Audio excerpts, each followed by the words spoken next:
Welcome to Dysfunctionally Yours, the podcast where we embrace the chaos, laugh through the struggles, and find hope on the other side of trauma. I'm your host, Brittany, and if you've ever felt like your life was a beautifully messy roller coaster of dysfunction, trust me, you're in good company. Here, we'll have real, raw, and sometimes ridiculous conversations about mental health, relationships, and healing, because let's be honest, life isn't always pretty, but that doesn't mean we can't come out of it stronger and maybe even smiling. So grab a cup of coffee or a glass of bubbles, and let's navigate this wild journey together, dysfunctionally, but never alone.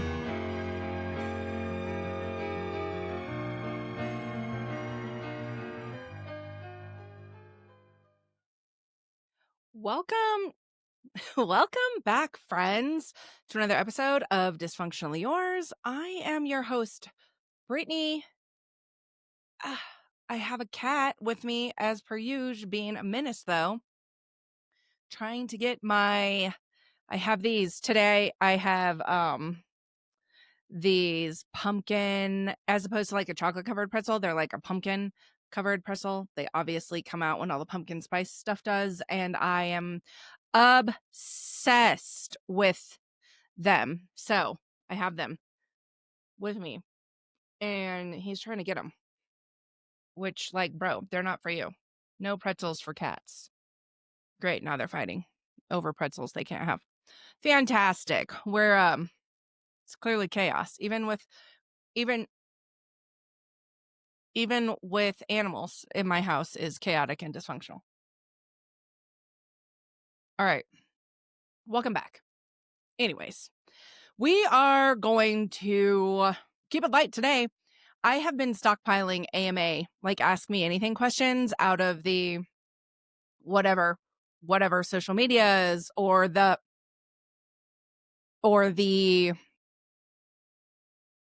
Google form. What on earth? I am struggling.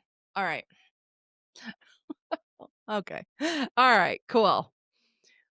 Editing all of that out for the podcast. Only you guys on YouTube will have any idea of the struggle bus that I am on right now.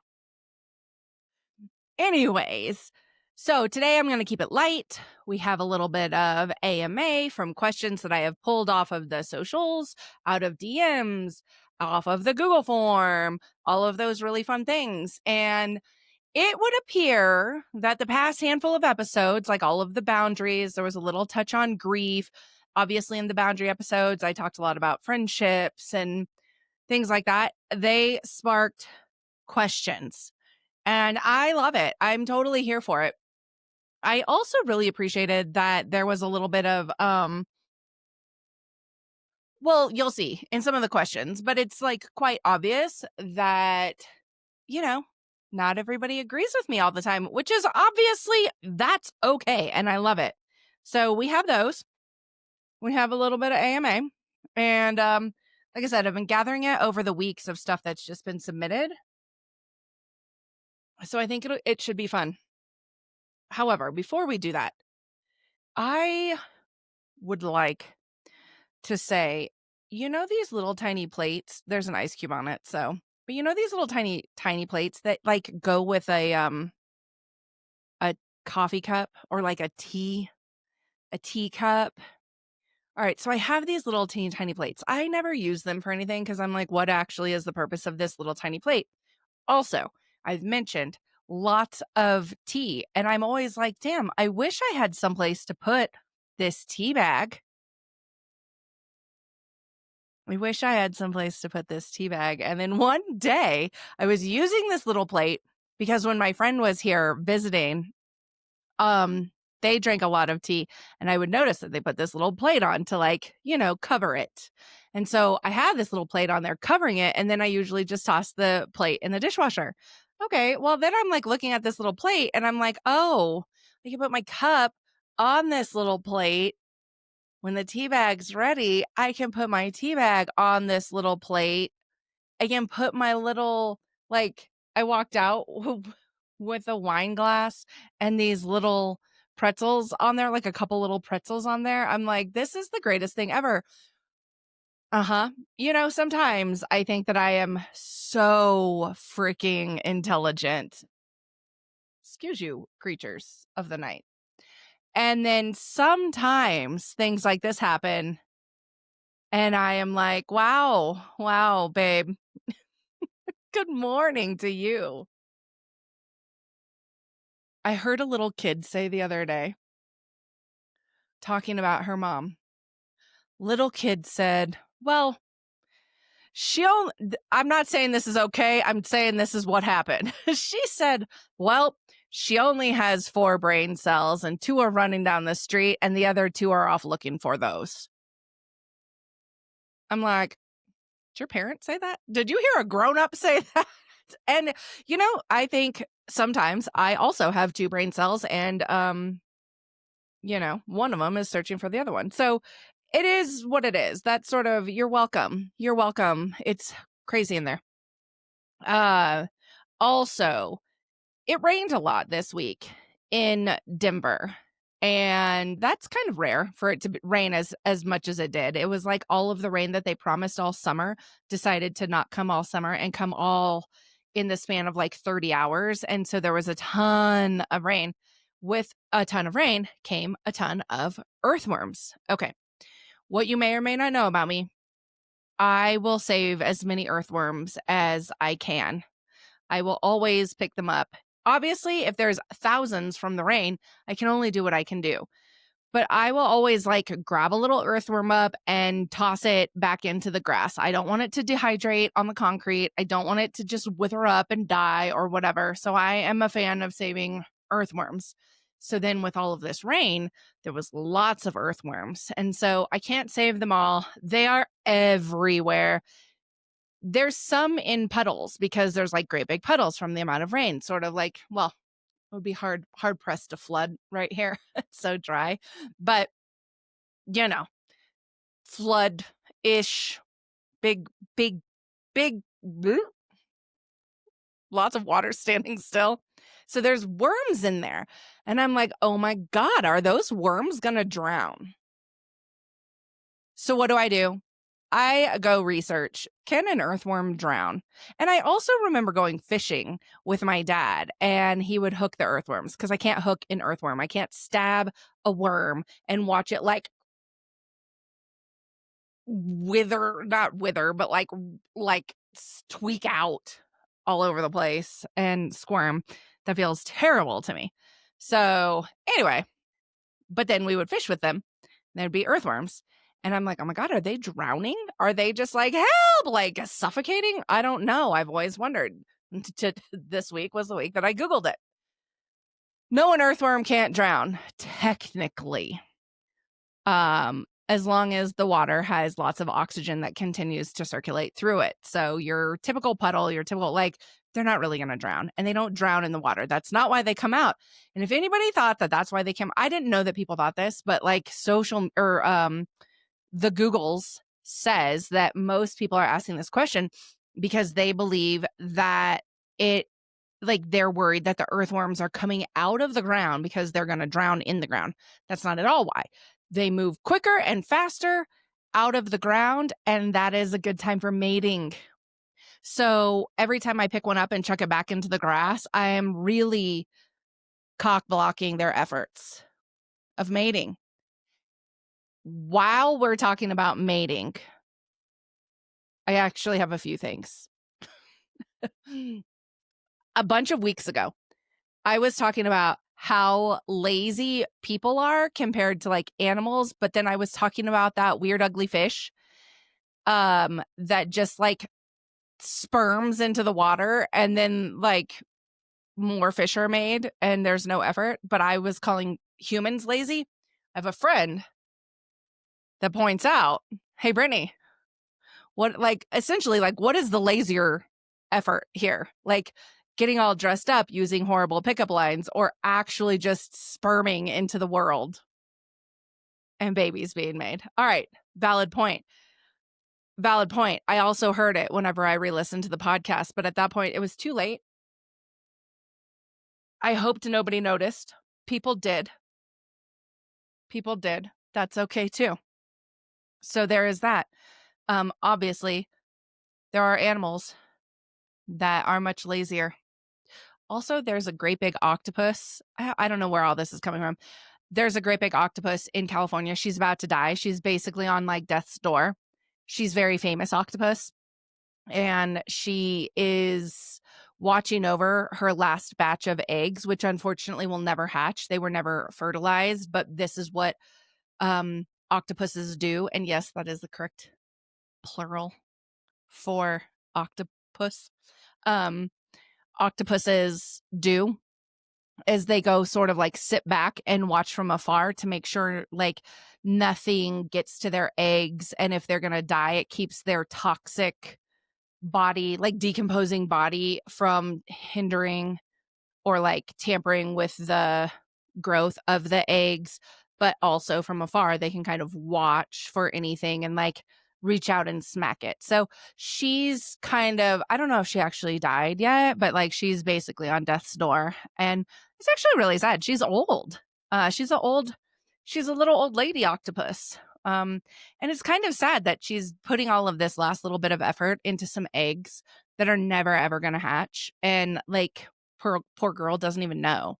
That actually hurt my heart. I have so much compassion for this octopus. And one last thing about animals and their reproductive organs. I actually had somebody be like, you should talk about nature on every episode, at least one fact about nature on every episode. And because of the amount of effort that I spend talking about this, I also get a lot of things sent to me, a lot of reels, a lot of TikToks on the socials about random animal facts and random animal behaviors and things like that. And I'm obsessed with it. It brings me so much joy in my whole life. So keep sending those things to me because I'm obsessed. And I will continue to update you on some of the coolest things that I find out. Now, let's talk about eels, like the snakes of the water. They're actually terrifying. Have you looked an eel in the eyes? Like, bro, those things are scary. They're scary looking. I feel like they could eat your soul by just like looking at you.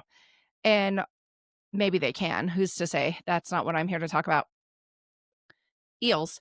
I was listening to somebody talk about it on a different podcast and it sounded wrong. And I was like, well, now, like, I can't just take your word for it.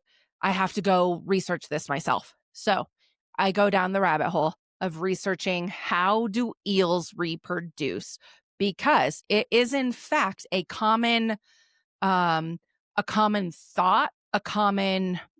well, it is a myth, but like a common thought that nobody knows how eels actually reproduce, that eels don't have reproductive organs and nobody really knows how they reproduce. And they don't reproduce in captivity, which a lot of animals don't reproduce in captivity. And so there was not a lot of information about how eels reproduce. It was a common thought, a common belief by like some famous philosopher, which take that for what it is, that eels don't have reproductive organs of any kind. And they are like mud, like, dirt. They are mud that falls into the water and the slimy mud turns into an eel. I am aware of how ridiculous that sounds. The other thought about that was that eels, when they rub up against a rock, their scales might kind of like shed off. And it's the scales that when the scales shed off, the scales turn into baby eels and grow into more eels. Not quite as wild as the mud theory, but like, I don't know if you've ever taken a biology class of any kind. That feels weird, right? So, who is that famous psychologist? What on earth? Sigmund Freud. Wow. Nobody come at me for that one. They'd be like, Brittany, did you go to school? Should you change careers? Sigmund Freud, when he was doing an internship. So obviously, this is a long time ago. Sigmund Freud, when he's doing his internship, he goes to medical school. And part of his internship is studying these eels. This man dissects so many thousands of eels that he is like writing letters about how the eels are like in his dreams and stuff like that. So he is being plagued by eels at this point, which actually, again, terrifying. Have you looked at one? Like, yikes. If an eel showed up in my dreams, I'm never waking up. Yikes. Or I'm waking up terrified. Like I don't know. It would be like a Medusa snake stared at me and I just turned to stone. So anyways, he's studying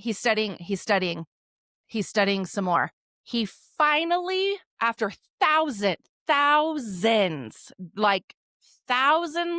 of eels, finds a pair of male, like, testes in an eel. Like male reproductive organs in an eel. Thousands it took. So he is dissecting all of these eels and nobody knows why the fuck more eels keep being born. Because and believing that it's because the scales came off of them in the water and nobody can figure it out. And it took Sigmund Freud to find out how eels reproduce. So he goes on to be Sigmund Freud, obviously. And he goes and he tries to remove all of these, all of this medical literature and documentation that is there because he actually doesn't want his name attached to all of these eel studies. Obviously, that's not what Freud does, right? He's not a medical doctor. He's not a marine biologist. He's Sigmund Freud. And then there is that. So interesting that people would actually even like assume, oh, we can't find their reproductive organs. So obviously it's the mud that falls into the water that turns into an eel. You fucking kidding me? We have come a long way, my friends. We have come a long way. So this animal update is brought to you by shit I hear on the internet and refuse to believe is true, so I research it myself. You're welcome. All right. Ache and relief of the week. So fast. My ache of the week is that I'm trying to pack. And I'm sure if you've been following for a while, you've listened to me talk about my closet for months and months and months. And so you can only imagine if like the closet that I attempted to clean turned into this disaster that I talked about for months. You can only imagine what packing an entire house looks like. So it's chaos. It is chaos. My cats, not helpful packers. Imagine that. I order all of their litter. Their litter comes in the mail. I knew I was not going to use all of there was no point me taking the litter out of the boxes. I left it in the box. My cats broke into the box. My cats broke into the litter. I walked into my living room. I go to get a cup of coffee and my cats have broken into a bag of litter. So there is litter everywhere. And then because they're so kind to do the things that they're supposed to, they now peed on that litter that they opened up and is all over the floor. Thank you, fuckers. So, like what? Okay. Fuckers, right? All right. That's obviously my ache. My relief of the week, all in all, I just had a really pleasant week, right? There is a lot of chaos going on. Like I talked about the last episode, there are a lot of really unfortunate things going on around me. And even with all of that going on and happening, and I'm aware of it and I'm working through it, I have really been able to take some peace and solace um, in being able to know that like I've done what I needed to do. I've taken next steps forward. I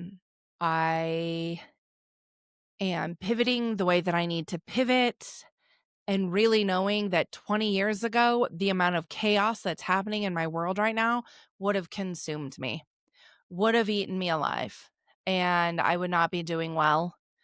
And whenever I have these moments that I look at and I'm like, yeah, no, I just adjusted really well to this. I've done what I can. I'm moving forward. I'm doing everything that I need to do.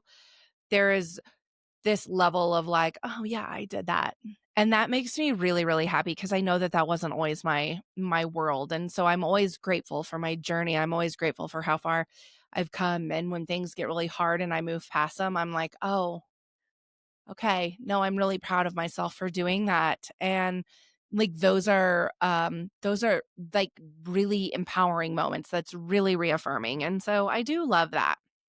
So I think having those realizations or just those moments of gratitude for who I am, where I've come from, and where I'm going, those have been really nice. All right. So like I said, I have some AMA. So fun. Things that have been written in, questions that have been written in. They're all random. I can mix them up. Random. Oh shit, don't drop any. All right. So we're just going to go through them. I didn't prep them. I wrote them, but I didn't prep them. So here we go. First question. Why does everyone act like grief makes you wiser? Sometimes it just makes you mean. Yes. Yes. I think I would say in response to this, like if somebody said this out loud to me, I would say that there are so many things in the whole wide world that you cannot control. And the only thing that you can control is your actions and your response to it. And so, yes, grief is horrible and grief is hard. If that grief is coming from the death of a person, the end of a relationship, a divorce, something like that.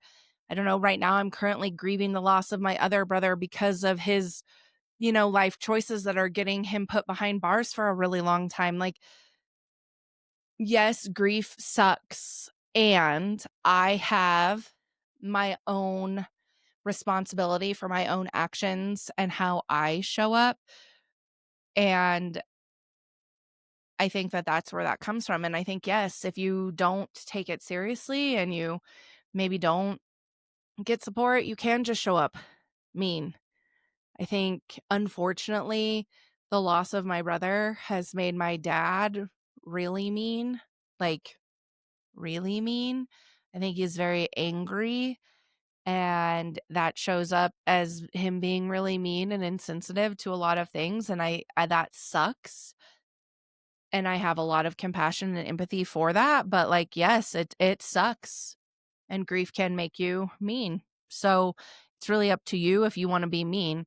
I think whenever you make it the excuse that you're not going to process it and you're like, oh, well, this happened to me, my parent died or my spouse died or my brother died, right? Then you're like, oh, well, what's it matter anyways? Everybody dies. And you could take it that way and you could be like, these are the cards I was dealt. And so fuck everybody. And I just don't think that way. I just don't. I don't think the world happens to me. I think I have a lot of control and choice in how I maneuver and how I move forward. And so I guess it does make some people mean, but not me. not me. Those are my choices. Um, maybe I like chaos because peace is boring. Is that so wrong? Maybe I like chaos because peace is boring. Is that so wrong? I have to agree. To an extent. I think like a Brittany on her healing journey at the beginning of my healing journey, I would have been like, yeah, I feel that peace is boring. And like, how can I start a fight? How can I get some of that chaos? And I don't think it's because it's actually boring. I think that it is because your body, your mind, your chemicals, like the way your body is programmed, the way your brain is programmed after tons of chaos, your body is craving that because that is normal. And so whenever it isn't happening, you do feel like bored or like something's wrong. And so then you chase that chaos again. And then you like come to terms with it. I just have a hard time believing that anybody actually is choosing unhealthy chaos. Now, all that being said, I am terrified of I'm not terrified. That's the wrong word. I very much dislike the chaos from like in my personal world. It's here, obviously. I dislike it, but I have a ton of chaos at my job and I thrive in it. While other people are sitting here being like, oh my God, I'm drowning. I'm over here like, well, clearly I grew a mermaid tail. Clearly I grew a mermaid tail and I am swimming through this shit effortlessly because I am thriving in it. And I do think that that is probably because like there is a part of my body that is so trained for chaos. And so to be able to give it like, I don't know if these might be like, they might contradict each other like an oxymoron, but I feel like it's like productive chaos. And so it works. So maybe it's just finding the right chaos to work for you. I don't know. I don't think it's so wrong. I would never say wrong. I think it's a part of a journey and maybe you can make it work for you. You talk about friendship boundaries like you were always great. Do you actually think you were? No. I love somebody that can call me out. I actually don't think that I talk like I was great. I personally feel like I take a lot of accountability for my own shit, but I don't know who wrote that in. And, I don't know if it was like a genuine question or if it was somebody that thinks that I wronged them, which either one of those things is appropriate. But like, no, of course I don't think I was always right. Like, of course I don't. I have not been a saint. I have not always been at my best. Not ever. Not, and I won't be, right? Like, I don't know. I don't count on seeing anybody the rest of today, but shit, who knows? And, who's to say I don't do something that bothers somebody later today? I don't know. I just want to strive to be better and take accountability and learn from my mistakes. But no, I have not always been great at all. I'm just human. Is it petty to grieve a friendship that ended years ago? Petty? I wouldn't use the word petty. I feel like that's an improper use of the word petty. And also, again, no, I think that you can grieve anything as long as you need to grieve it, whether it's a friendship or a life or any kind of relationship, right? I oftentimes have, thoughts of friendships from years past that I'm like, yeah, that's a bummer, or I miss them, or this would be something that they would think is really funny, or I would like to go do that with them right now, but like I know why we're not friends and it's okay, whether it's on me or them, So I don't think that it's petty, and I do think that you can grieve as long as you need to or whenever you need to. Is it normal that anniversaries of loss hit harder some years than others? Well, I will admit that I'm new to the grief game, right? It just came with Chase, and that was a little over 3 years ago. And what I will say is that each anniversary has hit very, very, very differently. And I think that this anniversary, back in this most recent July, a couple months ago, was potentially harder than any of the other ones. Or it was just very different than the other ones. Obviously, that first one was just mind-blowing, but it was really, really different. And so what I have learned, just in my own very short experience, is that I don't know what normal is, and I don't know that there is a normal. And I think that each year probably shows up differently for very different reasons. Maybe you're in a different place in your life. Maybe you're under different circumstances. Maybe, like for me personally, this year hit very, very different because this was the first year that it was just me and I just had to focus on just me instead of focusing on somebody else, instead of focusing on my dad, instead of worrying about my brother. Like I really, really, really was just like, I'm just going to sit here and worry about Brittany, just Brittany. And so it was very, very, very different as I focused on me instead of other people. And that's just my journey. That's not everybody else's journey, right? So I think it just is different every time. And I don't know what year 4 or year 10 or year 25 will bring, but I know that it's been different each year that I've done it.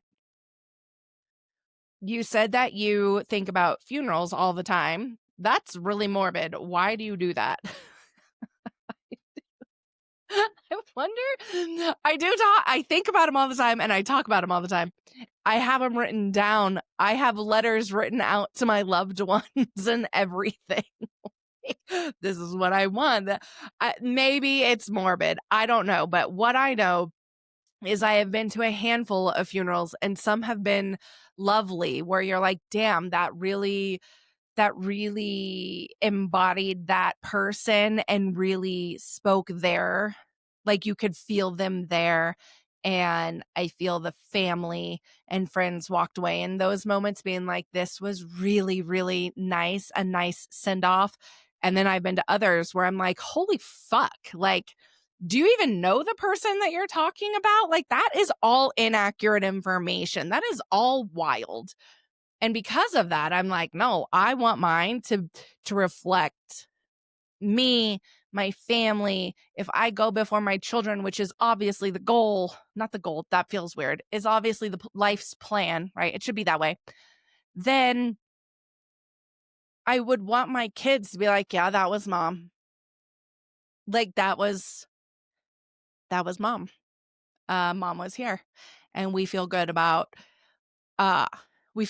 this. So I don't know, it's not intended to be morbid. It's not like dark and creepy. It's really just, a little bit of foresight and planning so that other people don't have to do it or worry about it. Is it wrong that I'd rather have someone who's consistent than someone I'm obsessed with? Ooh, did I become a relationship advice guru somehow? Could I start my own advice column like, Dear Abby, Dear Brittany, is it wrong that I'd rather have someone who's consistent than someone I'm obsessed with? Sincerely, reader, so confused, 1, 2, 3, 4. And then I could respond, Dear reader, so confused, 1, 2, 3, 4. No, I don't. Who am I to say what people do? Like, as far as like the consistency or being obsessed with, I don't know the answer at all. And I would say consistency is good. I really like consistency, but is it like consistent and bland? Cuz like I don't know that does much for you. And I don't think you necessarily have to be like obsessed with somebody. Like, oh my God, every time you walk in the room, I want to rip your clothes off. I also don't know that obsession is like a healthy emotion or feeling just in general. So, like, I think there's probably somewhere in the middle of that where is probably the healthy thing. I I would happily at this moment in time just marry my best friend. I would. I would marry my best friend tomorrow. Or right now. Well, the courthouse is closed, but like I would marry my best friend tomorrow because I know absolutely everything that I could expect out of them. I know that they're going to challenge me to be a better version of myself. I know that we can laugh, that we can have a good time.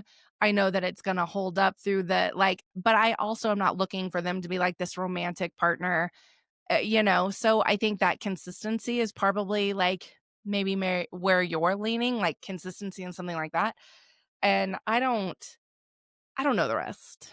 I don't know the rest. Also, best friend, if you're listening, just take it for what it is. I love you so much. Do you ever feel like people use grief as an excuse to be toxic? Yes, I motherfucking do. Yes, I 100% do. And I hate to say that. I hate to say it. And I've seen it too many times in my own family, and I hate to say it. People do use grief as an excuse. This happened to me. Poor me. I've lost so much. Go into this whole pity party, and then they respond in this chaotic, gross kind of way. I do believe that. I don't approve of it. I dislike it. Be better. Be better. The goal every day in life is to wake up and try to be a better version of yourself. And holding on to grief and using it as like this crutch to be shitty, I hate it. I hate it. Go to therapy, talk to somebody, go to church, pray. You need Jesus. I don't care. Go to a sound bath, get enlightened. I don't know the answer, but yes, I do believe that. And no, I don't. I think that sucks. There's a soapbox there. If boundaries are so healthy, why does everyone that I set them with get mad? That is a great question. That is a really great question. And I think that the answer is that because boundaries are hard, and not just hard for the person setting them, they're hard for the person receiving them. I will say, I had a conversation, right? I've been pretty open about some of the stuff in my family, lots of it surrounding drugs. I just don't have a tolerance for it at all. I made mention in an episode, I don't know, 4 or 5 episodes ago about how like I got kicked out of my own birthday party because I punched my cousin in the face again over some drugs and a fight. And so was that my shining moment? No, we're not here to talk about me. We're here to talk about the boundaries, right? So recently I had a conversation. My cousin, whom I punched in the face, having a hard time getting over that. Having a hard time being like, how do we move past that? How do I personally move past that moment? Like, I don't deserve to be punched in the face. I don't like that. Correct. And I'm not over here punching everybody. The other side of that is I'm like, and here's my boundary. Here's my thing. Like, I have a problem with drugs. Like, I have a 0 tolerance policy for drugs, and I'm not willing to bend or break that. And this is my boundary.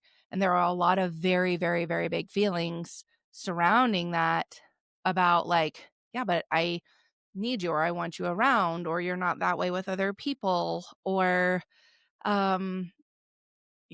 just whatever. Like, I don't want to go in the weeds of it. Those are our private conversations. But I think that at the end of the day, neither one of those feel well. It doesn't feel good for me that 4 years later, like they're still upset about this moment in time that I can't do anything about, and that is causing some like ongoing residual problems. And it doesn't feel good for them that I'm continuing to like be as firm in this space as I am, because this is just who I am and the why behind it. And so what I do know is that boundaries fucking are hard. They're just really, really, really hard. And it takes, if you want to work through them, if you want to work through them with people, right? Like, so if all these people that, like you said, they just keep getting mad, if those are people you want to like make relationships with, then there's conversations that need to be had to figure out like, how do we move past this? Because here's my space and here's your space, and how do we make it make sense? And if it's not, then actually if they get mad about it, oh well, right? Like, at some point, like, people have to respect your boundaries. Like, if I was like, I don't care that you don't like being punched in the face, and I'm going to punch you in the face every time I think about punching you in the face because that's my prerogative and that's what I want to do. What the fuck, Brittany? That would be so wild. Also, that's genuinely not who I am as a human. But that would be so wild. Like, at some point, you're like, okay, well, if that's what you're going to do, then I don't want to be around you ever because you're a monster, right? So sometimes we just have to give up. We just have to give up and cut those losses. And that is actually very sad. Oh, Do boundaries actually save relationships, or do they just expose who was never meant to be in your life in the first place? Well, sort of like the last question. I think it could be both. I think that boundaries can save relationships, right? Because if it's worth working for and working towards, you will.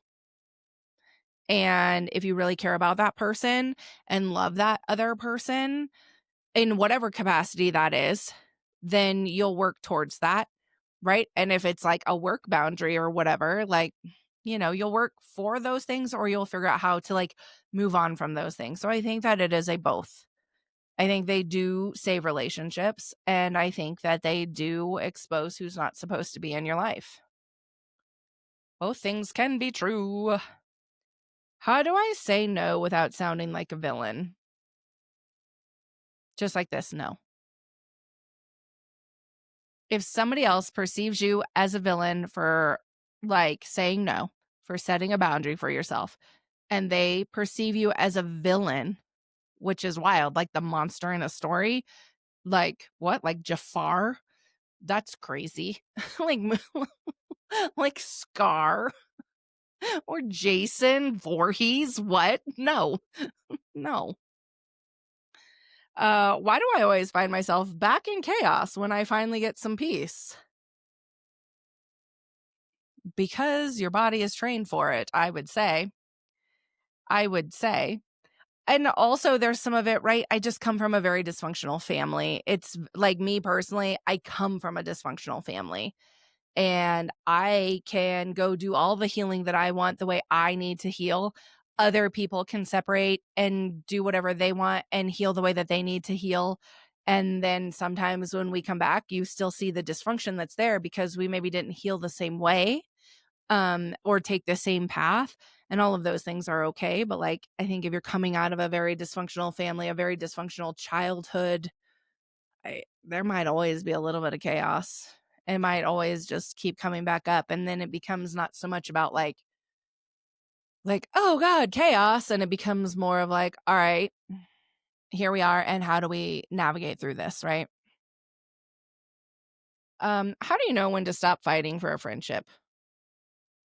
I don't know. Don't ask me. I don't know. Don't ask me. The last friendship that it was really hard for me to finally end, like, she punched me and attacked me after I flew out of state to help her move back to Colorado. She like physically assaulted me. And then I still was like, well, let's see how we can move forward with this. And then it turned out the same sort of way. And it was like, okay, well, like, when is enough enough? Like, you're actually just giving me lip service and not actually, you're not actually apologizing or seeing your role in a situation. So I don't know the answer. I think friendships are really hard. I think friendships might be harder sometimes than like even a relationship or a marriage. So I don't know the answer. I think that's very personal, and I suck at it. I don't know. Your kids are adults, right? How do they feel about your podcast, and would you ever have them on it? Yes, my kids are adults. They know that I have the podcast, and there's been a couple different episodes that I actually talk to them about so that they know what's coming out just in case. They're always like, cool, thank you. Thanks for letting me know. Thanks for asking. They don't ask questions about it. They always tell me they don't listen. I would totally have them on if they wanted to be on. I used to go on like TikTok Live all the time, and both of them would come on there all the time, and people really liked that. They liked to see them. They liked to ask questions like, oh, well, what about this about your mom? What about this about your mom? And so I think that's a lot of fun, and we always enjoyed it. So I would obviously have them on, but I don't know if they would. I actually reached out to them when this question came in and was like, hey, well, that's a lie. I actually reached out to them whenever I was prepping because this came in a while ago, but I was just prepping today, and I haven't heard back from them about it, but I mean, I don't know if they ever would, but I don't know that I would have a problem putting them on. Is it possible to miss dysfunction or am I just broken? I think that's sort of the same thing as like the chaos question. I don't know that you so much miss it as that it's just a part of your natural body, what you're used to, like how your chemicals are processing in your brain and things like that. And, you know, I don't I don't know that you so much miss it as that things don't feel normal when it's not there as you're healing. That's just my opinion. What's the difference between being in love and being comfortable? Delusion. I don't know. I don't know if I believe in this whole like being in love theory. I could say I've been in love and I could say that I'm like, but why was I in love with that person? So I don't know. I don't know. We maybe don't want Brittany to be the maybe we don't want Brittany to have a dear Brittany advice column because dude, I don't fucking know. Being in love and being comfortable. I think once you get comfortable and complacent, that can be a very like loving thing that you're that safe and that you're that comfortable if it's still moving forward and progressing. But I also think that being comfortable can get into this like level of complacency, boredom, routine, and that you're just doing it to do it to have this person there, but you don't even like this person. So I think that that can be very, very negative. Whereas, like, I think when you're in love with a person, there's like a different kind of charge there. There's a different kind of emotion there. There's a different kind of like excitement there. And, you know, that's exciting. I don't know. Maybe excitement is the difference. I like that answer. Why do people stay in situationships that they know are going nowhere? Because they're comfortable and complacent. Aren't boundaries just walls that we build so we don't have to compromise? What I will say about this is because I could see it happening that way. We live in this world where there's so much information on social media, on the interwebs, in the big wide world, where you're getting so much information coming in, and it may or may not be 100% accurate.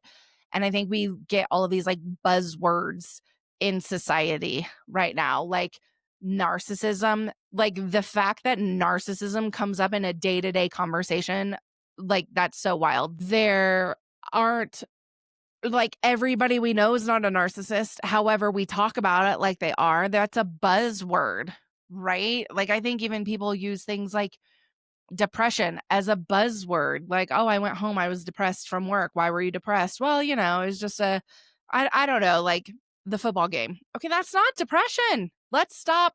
Like, I want to normalize big words because I think big words matter. But I don't think that we should make them like these buzzwords that like make them like then people aren't even knowing what we're talking about. Like, so yeah, that's a whole different soapbox, actually.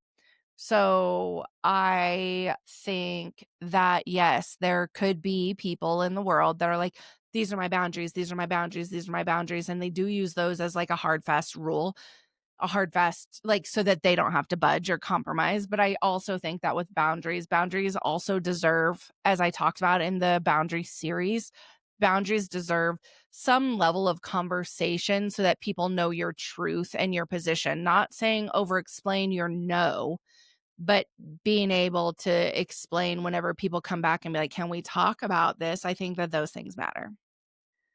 I set a boundary and now someone's ghosting me. Did I do it wrong or did I dodge a bullet? Dodged a bullet. Why does setting boundaries make me feel guilty even when I know I'm right? Because boundaries are hard, because boundaries suck, because chances are you know that that other person was disappointed or sad or let down or angry, so you have a response to their response. It's not wrong. It just means that you're human. How do you tell the difference between love and just being addicted to the drama?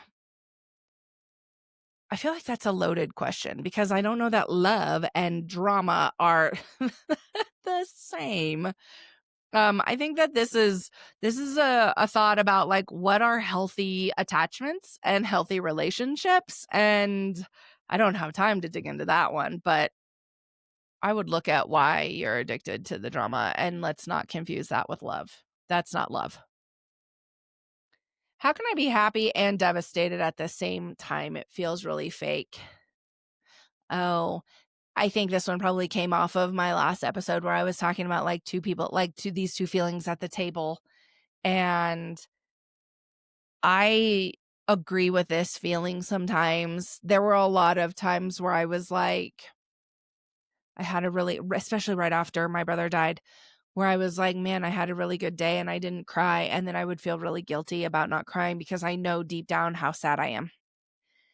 And whenever I would have a good day and I would laugh and I would enjoy time with my friends, right? I remember going to brunch with my friends and having a really great time. Maybe I didn't want to go, but I went, had a really great time. And it's like, I should be sad. And now I feel like I was just being like fake or phony, disingenuine to this grief, disingenuine to having a good time. I do think that those